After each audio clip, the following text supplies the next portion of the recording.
Hi, everybody. How's everyone doing? Any dollar bears left out there in the room? How you doing, facilitator? Fernando, how are you? I've decided to do a little something different today. I'd like to share with everyone that's here what markets, the pairs that I trade, how I correlate them to other pairs and outside markets. Hi, Lopez. How are you? How's that sound? So have your pencil and paper out, and we'll go through this, and it'll start to give you things to watch and consider in conjunction with each other for deciding which would be a preferred long, preferred short, and what is out of whack. You know, for example, if Aussie is flying, why is Canada up? Okay, you start to notice things like that that give you market messages. How's that sound? Give me a Y if you guys want to learn what markets I correlate the pairs with, instead of the same old forecasting. There might be a little forecasting in here. Colors into it, 2 out of 24. What the rest of you guys want to hear? Stop hunting, Israel wants to see. Let's go with the correlations, and I'll try and tie in a little bit of stop hunting and a few forecasts in there too. Okay. Hey, Kareem, how are you? It's going to be a repeat for you. I did this for guests this week. Start off with the Canadian dollar. So what do I correlate the Canadian with? I believe the Canadians brought the immediate family for Canada is the Aussie, and the Kiwi is Canada's sister. All right, so they're brothers and sisters, Canada, Aussie, and Kiwi. Okay, so it's one thing to know the correlations. The nuance is the interpretation of the correlations. For example, Aussie had a good day today, very strong, right? Canada should have been down hard, right? If it correlates in a negative way. It had a reversal day after cleaning out all the stops here. So this tells me to start paying attention. Give me a Y if you get it. Then normally on a big strong up day in Aussie, you'd probably have a down day in Canada, correct? You guys get that? They move inversely to each other? Okay. So the reason, the fact that you're correlating and watching those relationships at times will give you a message. The unusual thing today is not that Aussie went up, but that Canada reversed with generally weak dollar, correct? So that may be an idea for you in the coming days. And also we're going to correlate USD CAD with Kiwi. Between Kiwi and Aussie, it's about, the relative strength, which one's making a higher low, which one's making a lower low. So those are the immediate family of USD CAD that I correlate. I'll now move to its cousins. So USD CAD and USD Swiss in many ways correlate because they're the risk on, risk off trade. When risk is coming off, USD Swiss generally goes up. USD CAD usually goes up. Okay? Between these, I'm going to look at which one, like for example, the Swiss is putting in higher lows. So the technical case of this is stronger than it is in Canada. Although I still believe something significant is developing here, the Swiss is already managing to hold up better in a weak dollar environment than the Canada. So the message to me is the Swiss would most likely be the relative strength leader when the dollar turns and should start heading up again. So that's Canada's cousin. At times it also used to be US dollar yen. Risk on is when everything's going up, like today. Okay, today you had a weak dollar, you had higher crude prices, you had higher stock prices, you had higher gold prices. Generally you had a green day. So people were putting risk on, they were taking risk. Risk off is down mostly everything except bonds and the dollar. Normally that's the way it works, okay? So at times before this big rally in the yen, they would travel together, okay, because it was a risk-off trade as well in the yen. But so right now I'm not really tossing Canada and Swiss into it, although I do believe that if we do get this bounce in the dollar, and I'll talk about why I think that might still happen, I think we're going to get a move up to new highs in the yen. This to me looks like a wave 4, and I believe there's a new high coming before we have a bigger correction in the yen. So the outside markets for Canada that I pay attention to, I'll give you a hint. One of them's a commodity. Kareem, don't answer. What's the commodity you follow when you trade USD CAD?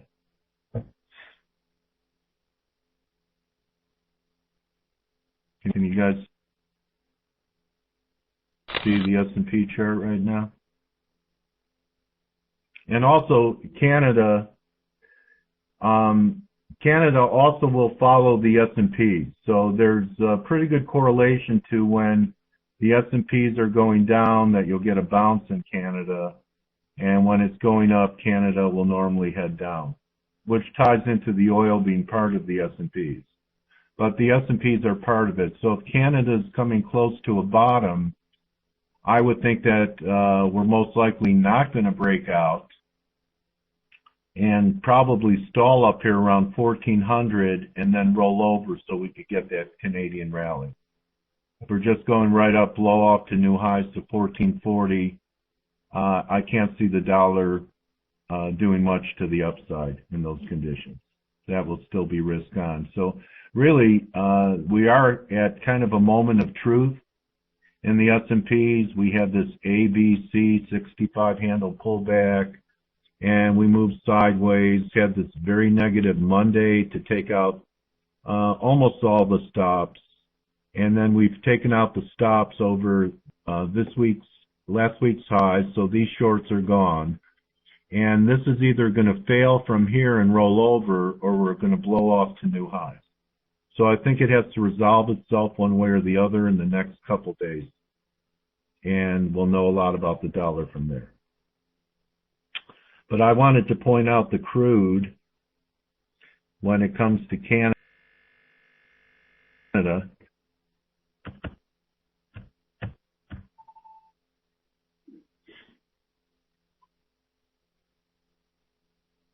Generally, when you have a rising crude market, like you did in February, you get a falling Canadian, like you did in February, okay? So there's the inverse relationship, Canada to crude. Crude generally goes up, is negative for this pair. When crude starts to head down, and it tells me I should be looking to sell the pound on strength, which if you did that while this spread was going on, the pound had this day, right? So what's happening now in Euro GBP is we've had successive new highs in the pound. Here, probably another one. I think we're within 100 pips of a high here. What's interesting is that EG is not confirming it by taking out these lows. So this pairing is telling me still to favor a pound short over a euro short and a euro long over a pound long. So that's how I correlate the pound for whether I want to be short or long. When EG is going up, you favor being long euros and short pounds. When it's going down, euros will be weaker than pound dollar. Everyone have that correlation? Okay, now with the yen, I really don't correlate the yen much with other currencies. I really correlate it completely with treasuries because it's used in the carry trade and they move in inverse direction of each other. So for the yen, I pay attention to what's happening. I'll use TLT.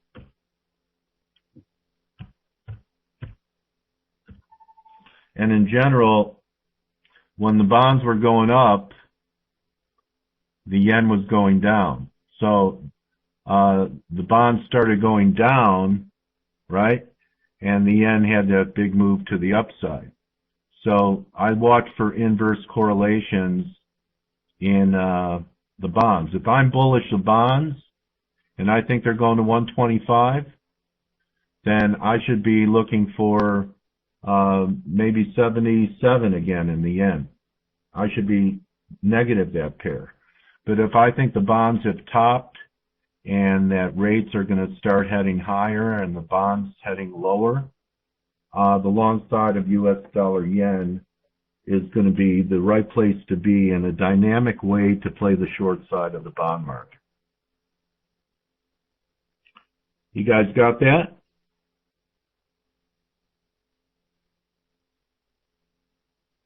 Taking notes? I'm not sure if this is being recorded. Is it, Mauricio? Okay, so that's the coverage on the yen. Okay, it's a good tutorial. So we've talked about the Aussie, correlating the Aussie with Canada, of course, and Kiwi. But at times you can also correlate it with the European currencies because there's time, like up until the last week,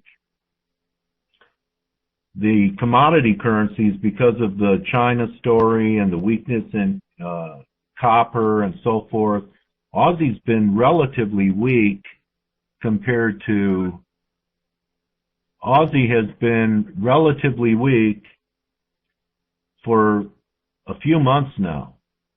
Whereas you compare it to Euro, and this was not the way it was last year.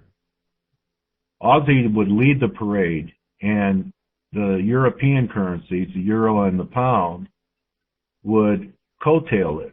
But you look at the two charts, and they're night and day, much weaker Aussie.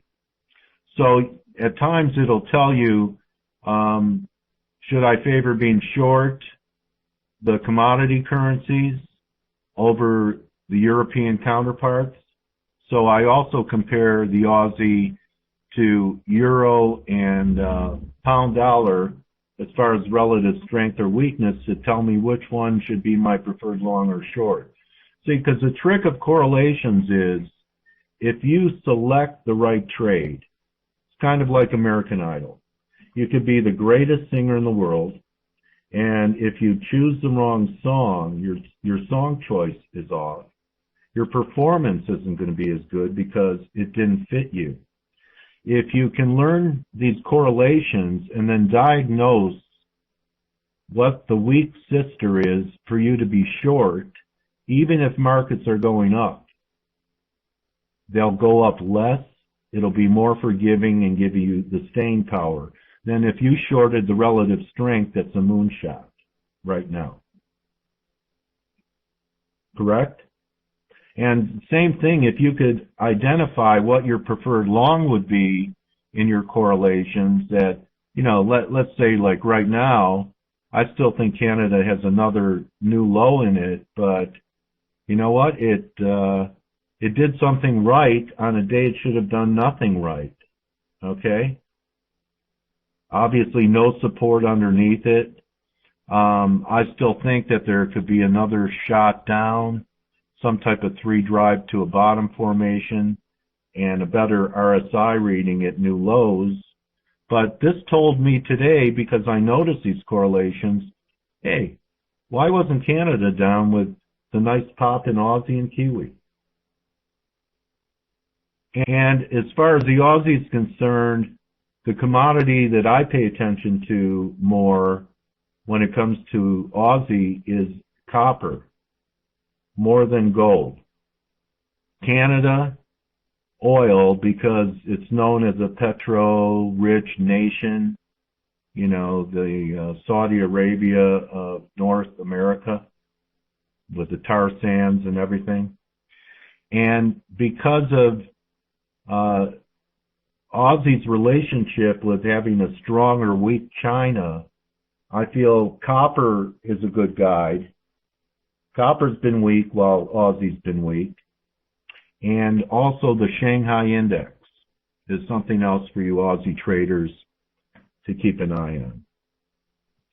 And that's it. You guys have, here's one more correlation.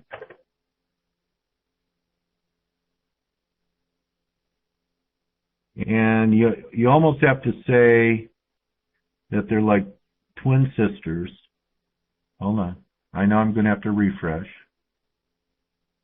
I'm not sure I could have 2 charts on one page, but let's see. Probably not. But if you just lay your Swiss chart up, everyone see the Swiss chart? Against your dollar index chart, they're identical. So it won't let me put both charts up. But you have a twin, they're twins. So if you want to trade something almost identically tick for tick with less beta than euro, trade the Swiss and just have your dollar index contract. You'll see a lot of similarities. So that's my lecture for today. Any questions?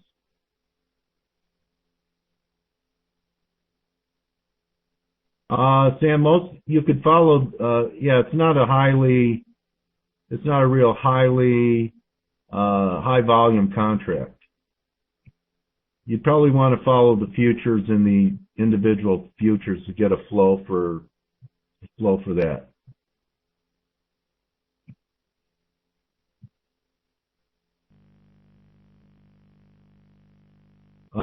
Because of the proximity to China.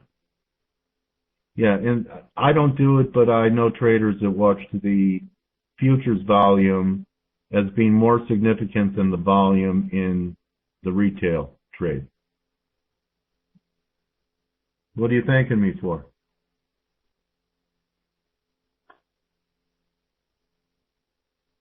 I still can't hire you.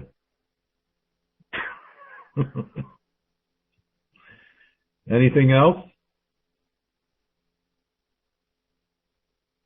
Okay. If you guys are interested in learning more from us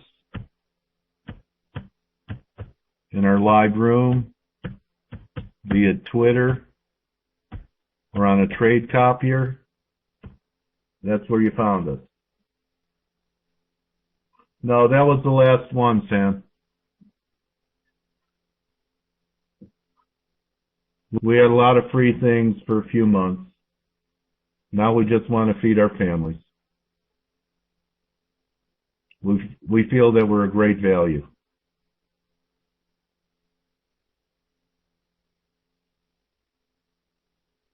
Okay. So, guys, thanks for spending your most precious currency with me, which is time. Hope maybe you picked up a correlation or two that you'll start screen watching. You'll only start to notice the messages with one thing, time, screen time. So start flipping your charts around and Look at those correlations. All right, you guys. See you next week.